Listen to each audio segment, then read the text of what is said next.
We start with a special address given this morning by President Moon Jae-in to mark his fourth year in office. Moon said the fifth and final year of his term will be the most important, with the goal of achieving lasting peace on the Korean Peninsula. He also said he plans to get people's lives back to normal by speeding up the vaccination campaign. Kim Min-ji has the details. The last opportunity to establish irreversible peace on the Korean Peninsula. That's how President Moon Jae-in defined his final year in office during a special address Monday to mark the fourth anniversary of his inauguration.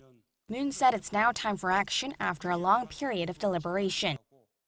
5월 하순 예정된 한미 정상회담을 통해 한미 동맹을 굳건히 다지는 한편 대북 정책을 더욱 긴밀히 조율하여 남과 북, 미국과 북한 사이의 대화를 복원하고 평화협력의 발걸음을 다시 내딛기 위한 길을 찾겠습니다. Moon is scheduled to sit down for talks with U.S. President Joe Biden in Washington on May 21st, with North Korea expected to top the agenda.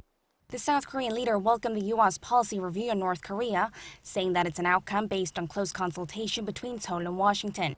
He said that although the details have yet to be unveiled, it's more or less the direction South Korea had hoped for, calling it a flexible, gradual and practical approach that builds upon the foundation laid by the Singapore Declaration. There's been no significant development since the North Korea-U.S. summit in Hanoi in 2019.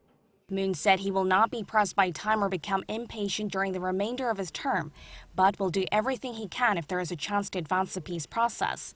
And he called for a positive response from North Korea.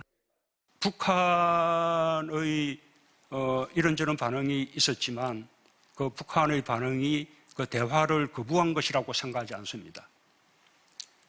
아마 북한도 이제 마지막 판단의 시간을 가질 것이라고 생각합니다. 다시 한 번 더 이렇게 마주 앉아서 협의할 수 있는 기회가 주어진 만큼 북한이 호응하기를 기대합니다. Another goal during the remainder of his tenure is overcoming the COVID-19 pandemic. The president said more than 13 million South Koreans will be given vaccines in the first half of this year. He pledged continued efforts to procure more vaccines to prepare against variants and the potential need for an extra third shot. Speculation has it that vaccine procurement may also be on the table during the Moon-Biden summit. President Moon said it was a shame that South Korea couldn't start vaccination sooner, but reassured the public that the government's inoculation program is going as scheduled. He said the government is aiming to give first shots to all those eligible by the end of September and achieve herd immunity before the current target of November.